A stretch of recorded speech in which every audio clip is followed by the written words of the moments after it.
कि अगर हम पाकिस्तान में जो सबसे ज़्यादा सेंसिटिव एरिए पे बात की जाती है वो बलूचिस्तान है और बॉर्डर के उस पार वो कश्मीर को डिस्कस करते हैं। हमारे बलूचिस्तान के अंदर जैसे पाक आर्मी को बहुत ज़्यादा जो है निशाना बनाया जाता है और उधर जो है कश्मीर के अंदर आर्मी को निशाना बनाया जाता है। तो दहशतगर्द आखिर बनते क्यों हैं? और अब ये पहले इंसानों पर हमले होते रहे और अब मुझे ऐसा लग रहा है कि इन्होंने फोर्सेस के ऊपर अटैक करना है। जो हमारे कितने पाक आर्मी के जवान जो है शहीद हुए बलूचिस्तान के अंदर, फिर ये भी जो पेशावर हादसा हुआ था उसके अंदर कितने फौजी जो है या फिर जो पुलिस के सिपाही शहीद हुए। ये टेक्नोलॉजी इंसान की सेफ। नमस्कार दोस्तों, स्वागत है आप सभी का हमारे YouTube चैनल डिजिटल रेजिमेंट्स में। जैसा कि आपको पता है दोस्तों, हम आपके लिए एक से एक लेटेस्ट न्यूज़ लेकर आते ही रहते हैं। वैसे ही एक लेटेस्ट न्यूज़ के साथ फिर हाजिर हुए आपके सामने। लेकिन उससे पहले दोस्तों, अगर अभी तक आपने हमारे चैनल को सब्सक्राइब नहीं किया तो प्लीज़ सब्सक्राइब कर लीजिए, और यही न्यूज़ अगर आप हमारे फेसबुक चैनल पर देख रहे हैं तो प्लीज़ हमें फॉलो कर लीजिए। तो दोस्तों, न्यूज़ आ रही है पाकिस्तान से, और पाकिस्तान के हालात अभी आप सभी जानते हैं। पाकिस्तान कैसे भूखमर रही है और सुपर क्राइसिस के दौर से गुजर रहे, महंगाई जो है चरम सीमा पर पहुँच गई है। लेकिन पाकिस्तान कहता है कि हमने फुल तरक्की की है, हमने सबसे ज़्यादा और देशों से तरक्की की है। आज हम चांद पर पहुंच गए। चांद पर जो उन्होंने जैसे कि साजिद तरार जी बोलते हैं कि चीन से एक बस गई है और बस के अंदर एक छोटा सा पैसेंजर को भेजा गया, एक बच्चे को भेजा गया है। ये तरक्की की है पाकिस्तान ने। खैर, तरक्की तो की है पाकिस्तान ने, लेकिन तरक्की की आतंकी संगठन बनाने में जितना भी रुपया पैसा उन्होंने बाहर मुल्क से मंगवाया, दूसरे देशों से मंगवाया या भीख मांग कर लेकर आए, उनका सबका इन्वेस्टमेंट इन्होंने आतंकवादी संगठन तैयार करने में किया। और वही आतंकवादी संगठन आज पाकिस्तान को चारों तरफ से ठोक रहे हैं। चाहे वो बलूचिस्तान का संगठन बना हो या इन्होंने अफगानिस्तान को भी ऐसे तैयार किया था। अफगानिस्तान के अंदर कुछ संगठन इन्होंने तैयार किए थे, वो भी आज पाकिस्तान को ऐसे ही ठोक रहे हैं। उसी से रिलेटेड न्यूज़ है दोस्तों, और कुछ पाकिस्तानी रिएक्शंस हैं। तो चलिए न्यूज़ को करते हैं स्टार्ट। वक्त के साथ साथ लोगों ने साइंस का रास्ता इख्तियार किया, टेक्नोलॉजी के अंदर दौड़े लगाई, हम पहले, लेकिन इसके साथ साथ दहशतगर्दी भी बढ़ती गई। अगर हम बात करें पाकिस्तान जब बना 1947 से लेके 2000 तक तो दहशतगर्दी पाकिस्तान में ऐसा सच नहीं थी। उसके बाद फिर दहशतगर्दी ने हमारे मुल्क को भी लपेट में लिया, इंडिया को भी लपेट में लिया, और आज भी स्टिल हम जो है इसी चीज़ के अंदर अपना जो है ना बहुत सा टाइम जो है लगा रहे हैं कि यार इनसे निजात कैसे पाई जाए। अगर पाकिस्तान के अंदर दहशतगर्दी होती है तो हम कहते हैं ज़ाहिर है हमारे जो दुश्मन मुल्क है उन्होंने कराई होगी। जब पड़ोसियों के यहाँ कुछ हो जाता है वो कहते हैं हमारे दुश्मन मुल्क ने करवाई होगी। तो टेक्नोलॉजी और पीस का आपस में कितना गहरा रिलेशनशिप है? देखिए, मैं ये कहना चाहूँगी कि अगर हम लोग बात करते हैं टेक्नोलॉजीज़ की, नो डाउट हम लोगों ने बहुत ज़्यादा तरक्की की है, लेकिन वो तरक्की पॉजिटिव और नेगेटिव दोनों साइडों पर की है। ठीक है। हम लोगों ने आप इसी चीज़ से ये अंदाज़ा लगा लें कि हम लोग जो है इंक्लूडिंग इंडिया, हम लोगों ने कितनी कोशिश की है ताकि हम लोग अपने वॉर वेपन्स को जो है वो इनोवेटिव कर सकें, हम लोग उनको जो है वो अप टू डेट कर सकें ताकि भाई जंग की जाए। ठीक है, तो वो इसलिए था क्योंकि हम लोगों ने जैसे जैसे आगे हम लोगों ने बढ़ने का सफ़र शुरू किया, हमने साथ ही साथ एक दूसरे के लिए दिलों में नफ़रत को भी उतना ही बढ़ावा दिया। हम लोगों ने ना ही उनको मौका दिया और ना ही हम खुद आगे बढ़े कि हम दोस्ती का हाथ बढ़ा सकें। हो सकता है कि जो टेररिज्म और जो भी इस तरह की तशद्दुद पसंद मामलात हुए वहाँ भी और यहाँ भी अक्रॉस द बॉर्डर भी, तो वो सब चीज़ें ये भी तो हो सकता है कि अगर हम हाथ मिला लेते तो वो वहीं पर थम जाती। अगर हम लोग हाथ मिला लेते तो वो वहीं पर जो है वो रिजॉल्व हो जाती, और जो बैरूनी ताकतें थी, जो बाहर से आउटर फोर्सेस थी, जो आप लोगों को मज़ीद अलग करना चाहती थी, जो आपके बॉर्डर्स के दरमियान में एक ऐसी लाइन, एक ऐसी दीवार खड़ा करना चाहती थी जो कभी ना टूटे, जो कि आज मुमकिन हो चुका है, तो वो इसी वजह से वो कामयाब हो चुकी हैं क्योंकि आपने एक दूसरे को मौका नहीं दिया। ना ही और अगर मौका मिला तो कहीं ना कहीं से उसके अंदर भी जो है वो बहुत सारे फ्लॉज और बहुत सारी चीज़ें आना शुरू हो गई। अब आप खुद देखें कि हम लोगों ने यहाँ तक देखा कि लोग पॉलिटिक्स भी इसी चीज़ के ऊपर ही खेलते रहे। ठीक है, अगर हम लोग 2000, क्योंकि अगर हम लोग देखें, हमने तो तभी होश संभाला जब हम लोग इसी दौर के अंदर हमने होश संभाला है, इसी दौर के अंदर हम बड़े हुए हैं कि हमने देखा कि भाई इंडिया हमारा दुश्मन मुल्क है। हमने अपनी किताबों में भी पढ़ा, हमने ये सब कुछ किया, लेकिन हो भी तो सकता था कि हम लोग हिस्ट्री को चेंज कर सकते हैं, हो भी तो सकता था कि हम लोग जो है इस रियलिटी को थोड़ा सा डिफरेंटली जो है वो एक्सप्लेन कर सकते। अगर हम जो है वो एक बेहतरीन कोशिश करते, अगर हम एक बेहतर कोशिश करते जो है एक दूसरे के साथ रिफॉर्म्स करने की, एक दूसरे के साथ ट्रेड करने की, या फिर एक दूसरे के साथ, हम खुद जानते हैं कि हमारा दिल कहीं ना कहीं एक दूसरे के साथ कनेक्टेड है। अगर देखा जाए तो इंडिया जो है वो अपने मुस्लिम्स के लिए, पाकिस्तानियों के लिए एक डीप इंटेंस जो है वो सॉफ्ट हार्ट रखता है, इसी तरह से जो हम हैं हम भी उनके लिए एक deep sense of soft Hartness रखते हैं। आमना, यहाँ पर एक बात ये भी है कि अगर हम पाकिस्तान में जो सबसे ज़्यादा सेंसिटिव एरिया पे बात की जाती है वो बलूचिस्तान है, और बॉर्डर के उस पार वो कश्मीर को डिस्कस करते हैं। हमारे बलूचिस्तान के अंदर जैसे पाक आर्मी को बहुत ज़्यादा जो है निशाना बनाया जाता है, और उधर जो है कश्मीर के अंदर आर्मी को निशाना बनाया जाता है। तो दहशतगर्द आखिर बनते क्यों हैं? और अब ये पहले इंसानों पर हमले होते रहे, और अब मुझे ऐसा लग रहा है कि इन्होंने फोर्सेस के ऊपर अटैक करना है। जो हमारे कितने पाक आर्मी के जवान जो है शहीद हुए बलूचिस्तान के अंदर, फिर ये भी जो पेशावर हादसा हुआ था उसके अंदर कितने फौजी जो है या फिर जो पुलिस के सिपाही शहीद हुए। ये टेक्नोलॉजी इंसान की सेफ्टी के लिए थी, लेकिन ये दहशतगर्द क्यों बनते हैं और हम इनको रोक क्यों नहीं पा रहे? देखिए, हम लोग जो है इस चीज़ में नाकाम हुए हैं कि हम एक पॉजिटिव एजुकेशनल बिहेवियर अपने लोगों के अंदर जो है वो इंगल्ज कर सकें।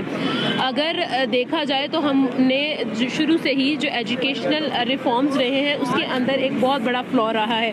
वो अगर आप अभी भी देखें तब भी था, और जो अगर हम शुरू तक जाए तब भी था। तो अगर हम लोग वहाँ से फ्रॉम द रूट उस चीज़ को काटते तो शायद ऐसा ना होता। कुछ ऐसे लोग, देखें, हम सब बुरे नहीं हैं, आप भी एक पीस का मैसेज के लिए काम कर रही हैं, मैं भी कर रही हूँ, और मैं भी लोगों को एक पॉजिटिव मैसेज ही देना चाहती हूँ आपके प्लेटफॉर्म से, लेकिन सब ऐसे नहीं है। हाँ, मैं ये भी नहीं कहूँगी कि मेजॉरिटी ऐसी है, कुछ ऐसे ब्लैक शीप्स हैं जो कि पूरे तालाब को गंदा करते फिर रहे हैं, और वही लोग हैं जो हमारे नेगेटिव इमेज, हमारी नेगेटिव जो डिपिक्शन है उसके बाइस बनते हैं। अब अगर देखा जाए तो हम लोगों ने ये भी देखा है कि कुछ एक्सट्रीमिस्ट पीपल जो बात कर रहे हैं टेररिज्म के ऊपर। टेक्नोलॉजी जैसे जैसे इस दुनिया में बढ़ती जा रही है उसी तरह से दहशतगर्दी बहुत बढ़ रही है। अगर हम बात करें अपने मुल्क की तो हमारा मुल्क 2000 के बाद से लेके अब तक जो है दहशतगर्दी को बर्दाश्त कर रहा है। बहुत से मासूम जाने की, बहुत से आर्मी ऑफिसर्स की जाने की, पुलिस सिपाहियों की जो है जाने की। इसी तरह अगर हम बात करें बॉर्डर के उस पार करें तो ये दहशतगर्दी ने उनको भी अपने लपेट में लिया, और हमले जो है गाहे बगाहे होते रहते हैं बाज़ारों में, कभी आर्मी पर, कभी मस्जिद में। तो सर, ये दहशतगर्दों का ताल्लुक किन जमातों से होता है और ये बनते क्यों हैं? नहीं, ताल्लुक इनका किसी जमात से नहीं होता है और ना ही इनका कोई मज़हब होता है। अच्छा, अब सबसे पहले आपने कहा कि मतलब पाकिस्तान और हमारा पड़ोसी मुल्क इस दहशतगर्दी को फेस कर रहा है जी। अच्छा, अब मैं बात इस तरीके से करूँगा कि जिस तरह हम कहते हैं ना कि एक बिग बैंग हुआ और ये तख्लीक होगी दुनिया की, बिल्कुल, और इसके बरक्स एक हमारा मज़हब हमें बताता है कि अल्लाह ताला ने कायनात को तख्लीक किया। तो अगर तो हम मजहबी सोच की तरफ जाएं तो मैं ये कहूँगा कि दज्जालियत जो है ना, ये उसका एक दौर स्टार्ट हो चुका है दज्जाल का। अच्छा, हाँ जी, दज्जाल का। इसको दज्जालियत इसलिए कहेंगे कि उसके जो मुहर्रकात हैं, जो उनके मोहरे हैं, जो काम कर रहे हैं, जिसमें यहूदी ज़्यादा शामिल है। अच्छा, ठीक है, वो अपनी एक सोच के तहत वो दुनिया को ग्लोबलाइज चेंज करना चाह रहे हैं, अब अपनी गिरफ्त में लाना चाह रहे हैं, अपने अंडर करना चाह रहे हैं। ठीक है। तो जो टेररिज्म है ये उसी की एक कड़ी है। ठीक है। ठीक है, अब ये है कि वो ये देखते हैं, एक तो हो गया यहूदों ने सारा, हाँ, और एक हो गया दीन इस्लाम, ठीक है, जिनका शुरू से हम देख रहे हैं कि एक टकराव है। ओके। अगर तो आप उस लेवल पे जाएंगे ना तो फिर आपके लिए हर चीज़ आसान हो जाएगी समझनी, और आपको ये भी समझ आ जाएगा कि ये जो टेररिज्म है, दुनिया के बिगड़ते हालात हैं, दुनिया की तपिश बढ़ रही है, जदीद टेक्नोलॉजी और आइटम बम्स बन रहे हैं, मिसाइल चल रहे हैं, और न्यूक्लियर वेपन तक बन गए हैं, हाँ, जलजले आ रहे हैं। हाँ। ये क्या है? ये उसी की कड़ी है, दज्जालियत की कड़ी है, कि उन्होंने अपनी गिरफ्त रखनी है, और जो उसके बरक्स हैं, जो दीन इस्लाम है या मुस्लिम है, वो अपनी गिरफ्त रखना चाह रहे हैं। तो ये टकराव होना है,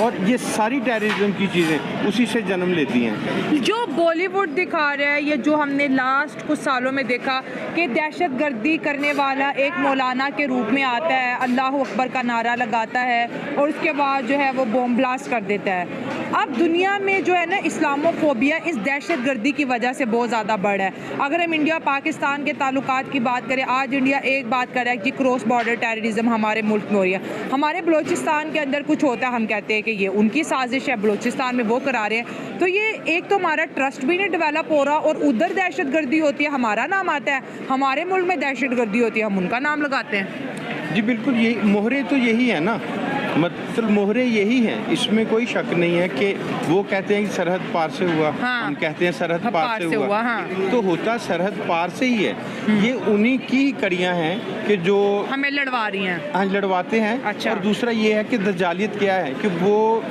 अपना पैसा इन्वेस्ट कर रहे हैं, वो ये नहीं करते कि मिसाइल चला दिया, हाँ। वो उन्हीं पैसों के लोग खरीदते हैं, वो काम करवाते हैं जो वो खुद एक हमला करके या मिसाइल मार के करना चाह रहे हैं ना, वो लोगों को ख़रीद के हमें अंदर से खोखला कर रहे हैं। तो हमें भी लोग ज़रूरतमंद भी हैं, मजबूर भी हैं, लालची भी हैं कि जो पैसों के लिए ये काम करते हैं। तो बिल्कुल इसी तरह होता है कि जिस तरह वो कह रहे हैं ना कि सरहद पार से हुआ, तो होता सरहद पार से ही है, लेकिन वो कड़ी ये है कि किस तरह इनके ऊपर हाकमियत कायम की जाए।